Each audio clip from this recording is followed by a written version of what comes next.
bande konanga ya États-Unis bande konanga ya mokili mobimba oyo tolukaki eyena bande kuna biso ayuna balobi na box Orao Telecom avec wifi pour recevoir plus de 200 chaînes na ba télévision na bino.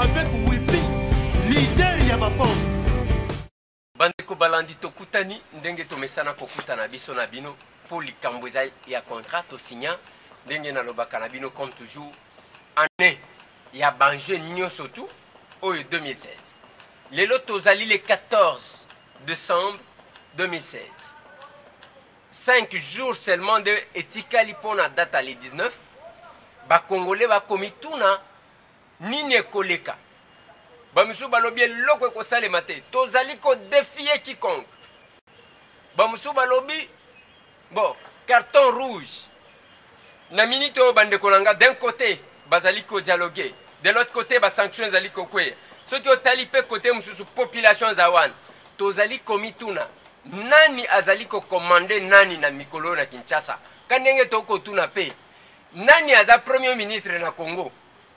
Est-ce que ça Sami Badibanga? Tout ça matata pogno. Bamituna bande konangai. Nani azali ko commander population. Nani azali ko commander nani? Est-ce que ça population azali ko commander batteur politique? To batteur politique et mutu bazali ko commander population. Bamituna bande konangai. Qu'est-ce qui va se passer le 19 exactement?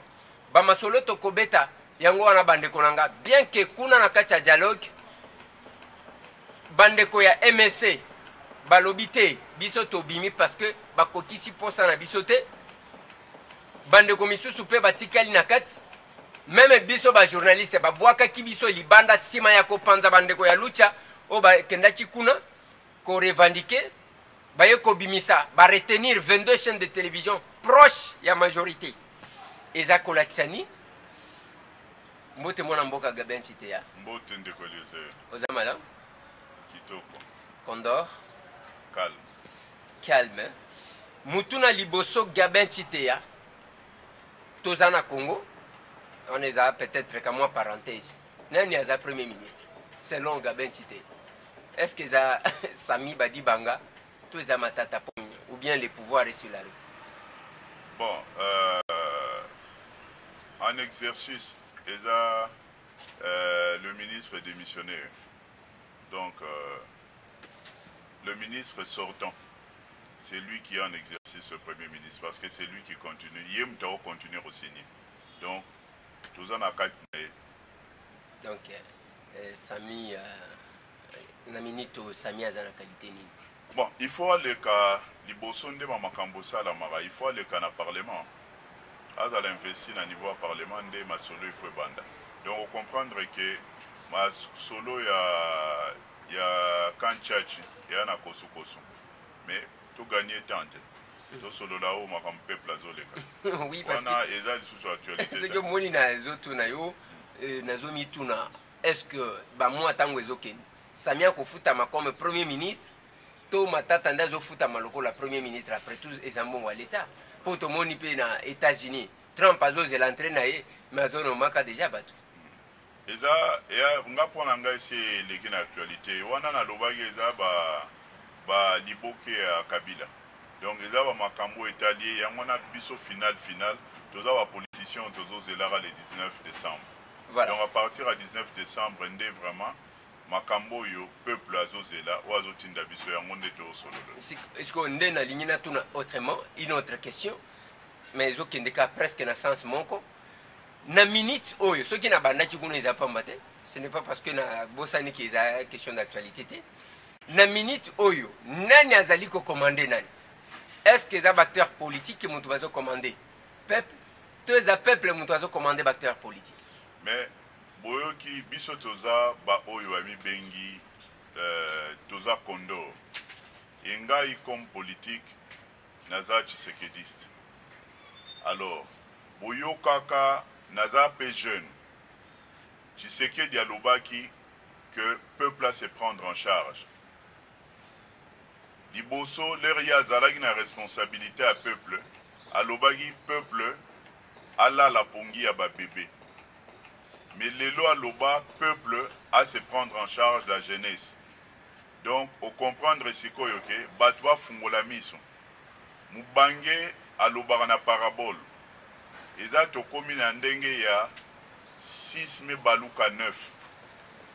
Donc sikoyo peuple yende mutu aza ko manipuler bayi politique. Donc azo manipuler Tshisekedi parce que soki moboti asi ayebisi yo o mise en charge makambo nyonso te kolileka après responsabilité eza yo ekozongela ye lisusu te po akoyebisa yo na lobaka na yo o se prendre en charge. Donc na minute yo même na nyonso ozomona ezoleka na kati ya dialogue ekotambolaka kaka na volonté ya peuple oyo akomeka kosala faux pas na peuple ba ye mutu akoyeba avec la population parce que na minute oyo boyeba ke tokomi na incapacité eza lisusu problème à volonté te. L'autre fois ezalaki volonté ya homme politique nde ekokaki kogere bamakambo bakoti baosolola. Mais lero siko eza na incapacité, le pouvoir est déjà entre les mains du peuple et que le peuple aura son pouvoir, il va exercer son pouvoir officiellement le 19 décembre na ba minuit. Peuple nde azo manipuler l'acteur politique. Azo manipuler bango na ndenge nini parce que il faut tout comprendre, azo manipuler bango nini parce que bazo zela bon ba pesa mot d'ordre. Nani akopesa mot d'ordre? Est-ce que c'est le peuple qui donne les mots d'ordre? Tout acteur politique normalement il y a chichi mutu abimisa ki makambo ba carton rouge na carton jaune mutu azo pesa ordre. Population ezali ko manipuler acteur politique na ndenge. Bon, peuple aza ko manipuler ndenge nini parce que na minute oyo décision pourquoi tolobara ke ezali na peuple parce que na ba makambo yo toza nango awa peuple assis a décidé peuple a lobby que toza okende na respect constitutionnel peuple nde akufaki makila a peuple nde etangaki biso tozali awa tozo lobate comme aujourd'hui ba manipulateur ya peuple nde mokonzi ekolo alobaki biso tozo lobande toza ba interprète ya peuple parce que tozo loba oyo tozo sala sondage na kati ya cité donc tozo tambola alors soki peut-être na bango bakonzi kuna o bazo kamba ekolo baza kokosa bango na information wana eza eloko mosusu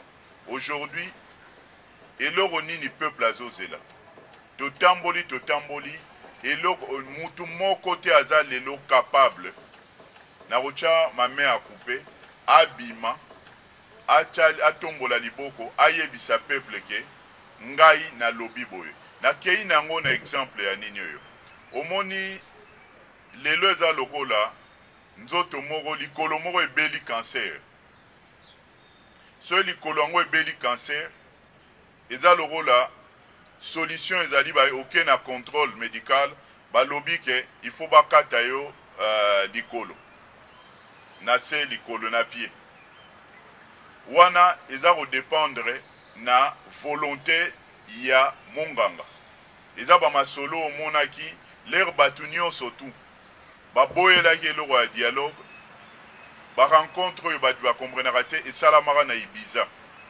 oyo esalama na poto ya Tshisekedi ya batu ya IDPS ezalaki parce que batu nyonso tu baboyaka dialogue biso balie ya Etienne Tshisekedi na Tshisekedi nde tozalaki na masolo pona ya dialogue donc bakokaki koinvite mutu oyo te aboyele likambo wana na yango ezalaki lokola cancer wana alors place wana nde l'air eraté likolo wana bakati te donc ezali sikoyo cancer et se généralisé ekomi na niveau ya likolo et comme une incapacité même ceux qui bokati makambwango aujourd'hui dialogue oyo ya liboso wana nde kokaka kosalama na ngonga wana ezalaki na pouvoir oyo ya Tshisekedi l'air bazoloba azo manipuler peuple mais l'air omonaki ke ye azongi awa lilobana ya liboso peuple fo yoka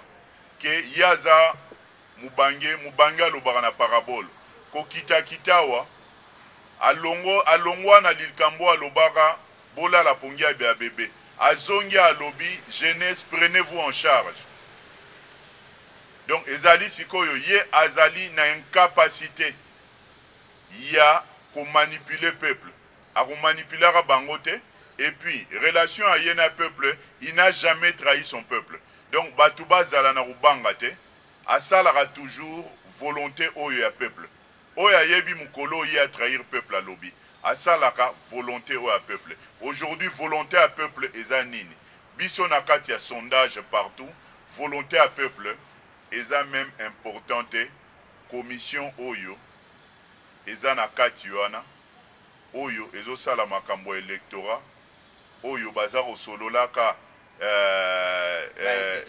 institution après le 19 oui, na makambo ya wana nde bakotala ndenge fin mandat eza nango lisusu eloko ya kosolola na kati te bato ifo bayeba ke les délégués qui sont à l'intérieur baza na mandat ya peuple omoni bango même na micro bazotambusaka na cité bazotambusa cité balobi ya peuple olingi calme olingi paix na jour wana mutu moko te atuni peuple soki olingi glissement ya Kabila eza ba information à moitié la population veut la paix il veut le calme et ça sera comme une paix et un calme oyo tozwaki na départ ya Mobutu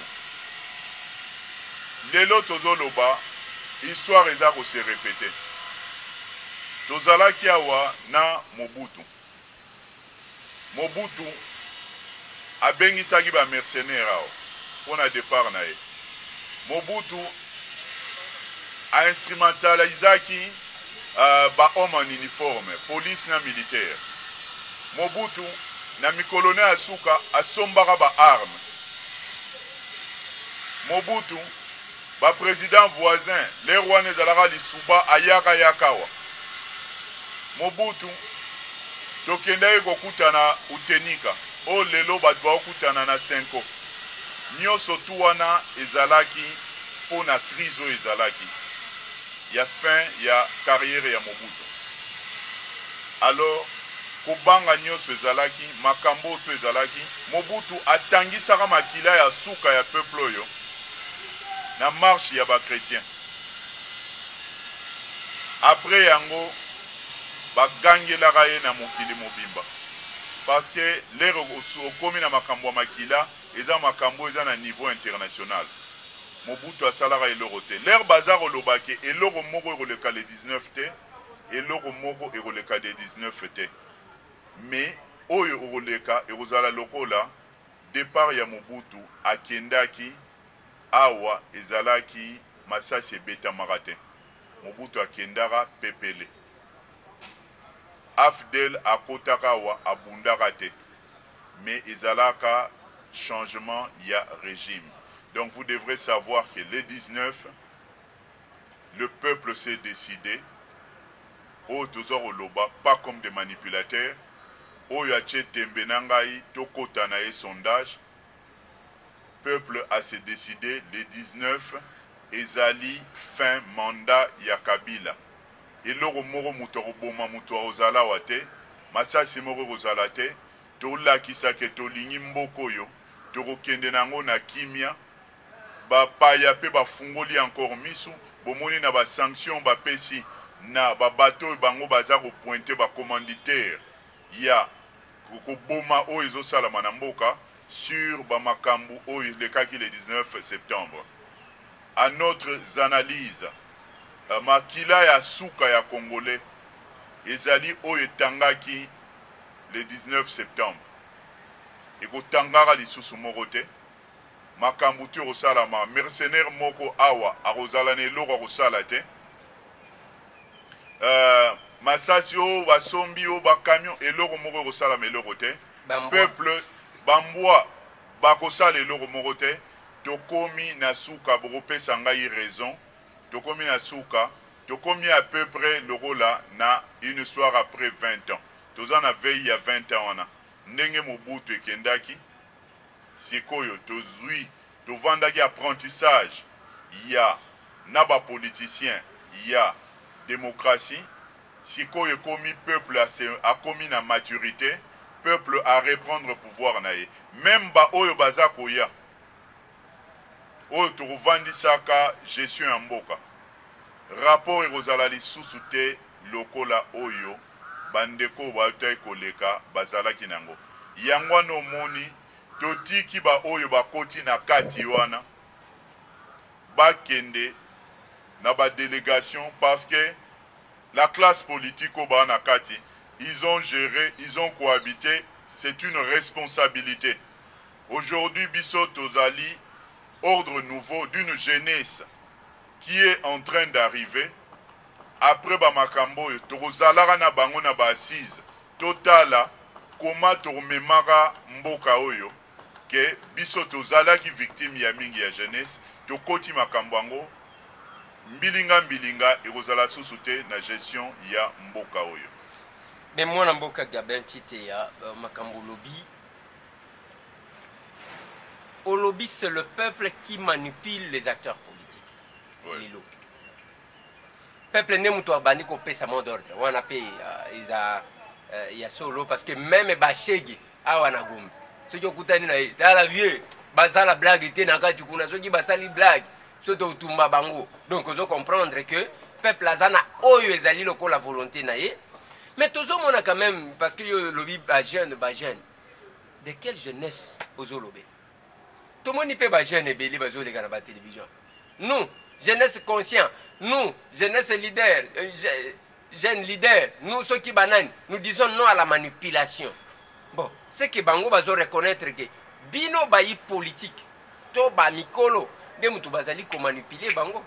Mais yebisangai, ngana zo loba jeunesse ya peuple otala. Les roloba, nous jeunesse ozo loba. Rôle na bango ezanini. Parce que ngai naza jeune, nasi na zuba makamundel balumumba bazwaki. Ngai pa ba parents wa bazalaki ya kondo, naza na teti ya kondo. Jeunesse ozo loba wana rôle na ezanini. Eza jeunesse moko oyo toza kosambela po na bango, ba bima na manipulation. Bakoma na mot d'ordre ya oloba. Na ba parti ya bango ozo mona ba otambola jeunesse ya nini yo. Rôle na bango ezanini, influence na bango ezanini. Baza na ba responsabilité nini na parti. Eza ba responsabilité o mokonzi ekola lobara de manipulation. Ya ko sangisaka batu ya otambola na nzela. Ya ko kangaka ba makambo bapine. Makambo ezali ya ba sachet tondi ba terrasse yao. Bosoto etondi yao. Ba plastique bosombi te. Boko somba ba pune. Ba mabaya mike bokomi osomba. Il faut comprendre, jeunesse doit se prendre en charge. Lelo tozo bundawa, soko moni tozo leka tozo loba. Tozo bundawa pona bandeko na ngai ba jeune. Oyo bazana no na kati ya politique ya lolombo. Jeune mo côté. Oyo asala yango lelo okoko loba avandisa makambo. Il faut pas babosana. Na makambo ba osalaka. Barozala interpeller na jeunesse. Ngonga wana ya oyo barolekaka balobi batangi et tout non. La jeunesse a son pouvoir. On va considérer le peuple, vous devrez considérer un jeune, c'est celui qui a un rôle à jouer dans la politique de ce qui est en train de se faire. C'est ce jeune-là qui peut être au devant et au discours pour la population. Pas jeune ce qui na lingombo yo azoro lobelela azana place mon côté. Donc il faut comprendre que il faut de jeunes responsables. Voilà. Mon ambo Gabin Tite ya tozana suka ya intervention na ya mokolo na lingo tali caméra où ils allaient représenter ba congolais ba kolanda yo na Kinshasa pe na mokili mobimba. Ezaka na potote bandeko yangola ceux qui otali bango bazaka na ba carton rouge na nzoto bandeko Afrique du Sud ainsi de suite. Otali caméra message nini opesi ba. Bon. Message naza kopesaka. Il faudra par cette émission Otosalara na tokomi wapi. Tosala exercice ya kolakisa bandeko na biso misusu baza kolala. Sondage populaire. Na émission yo. Ezalaka publié après leki na bateva wa bomonaka ezali sur YouTube. Oyo bokoma je t'aime.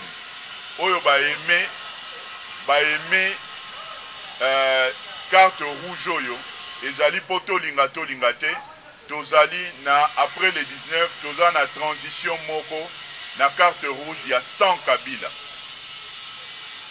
avec Kabila te oyo bakomi ke ba aimé te eza loko la carte oyo ya bleu il y a transition oyo avec Kabila o balingi glissement mais bokomonaka ke na ba voto batu bakosalaka na kati wana toza na sondage ti batu babima na nini oti babima na 5 wana bayi politique il faut ba comprendre ba position na bino bo répondre nombreux na kati na yango bo répondre botali émission boke na YouTube bokomi que je t'aime ezali encore une fois voix na bino po elakisi ke tokosala na le 19 décembre tokoleka na kimia na pe ya fin ya mandat ya Kabila o balingi te erozala balingi transition avec Kabila.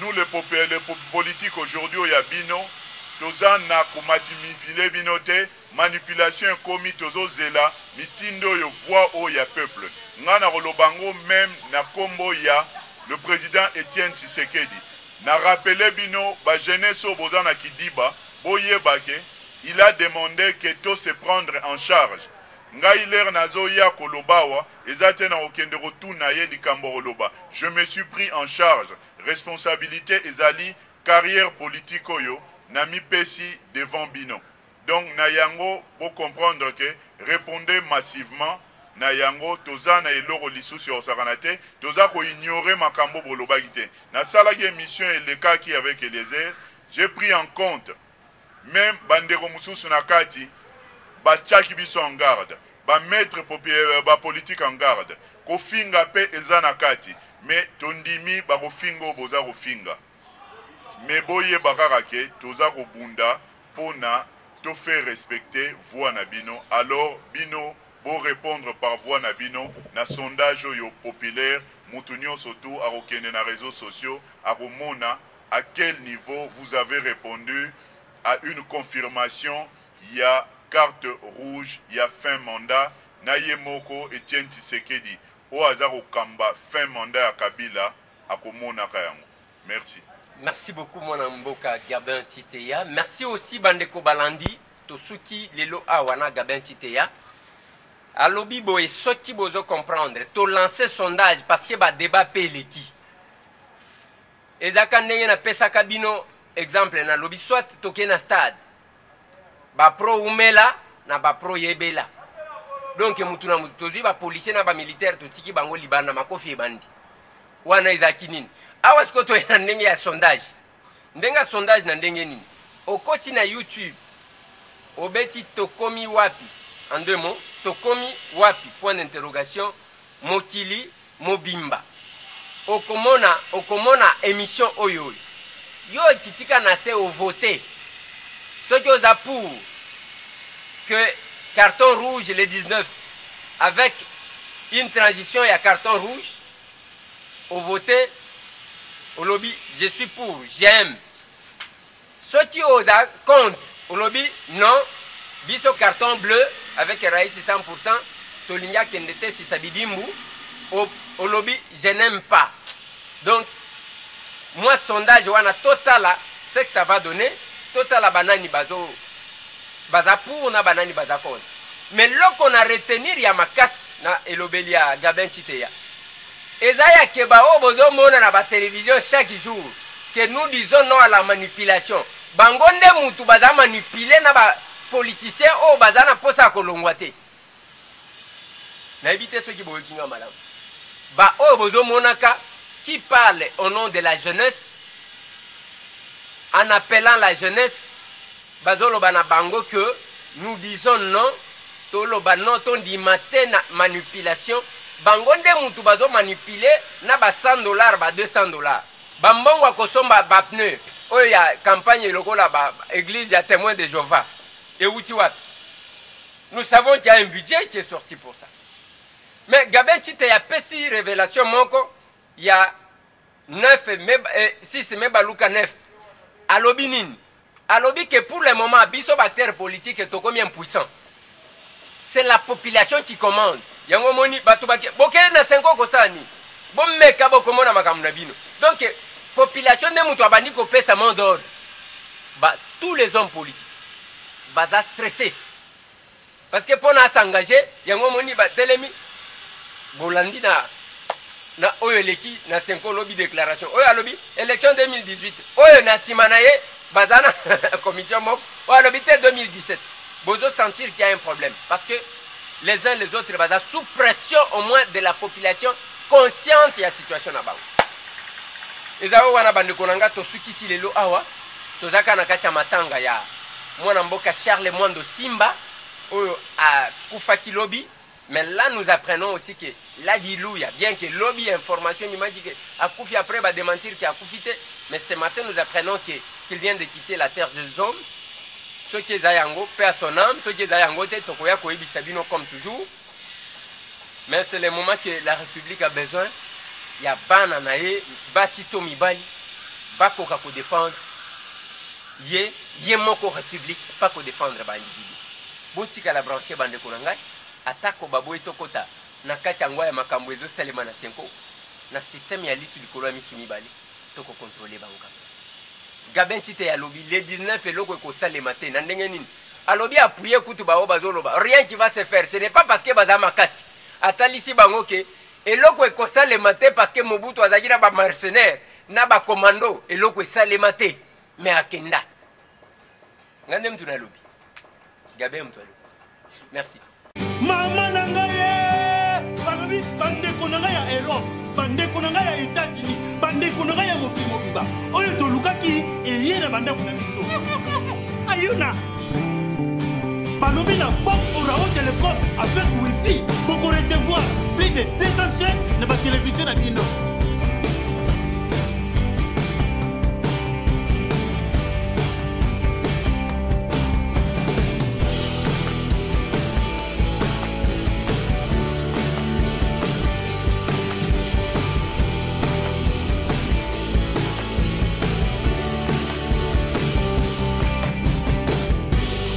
Telecom avec Wi-Fi, leader Yamabox.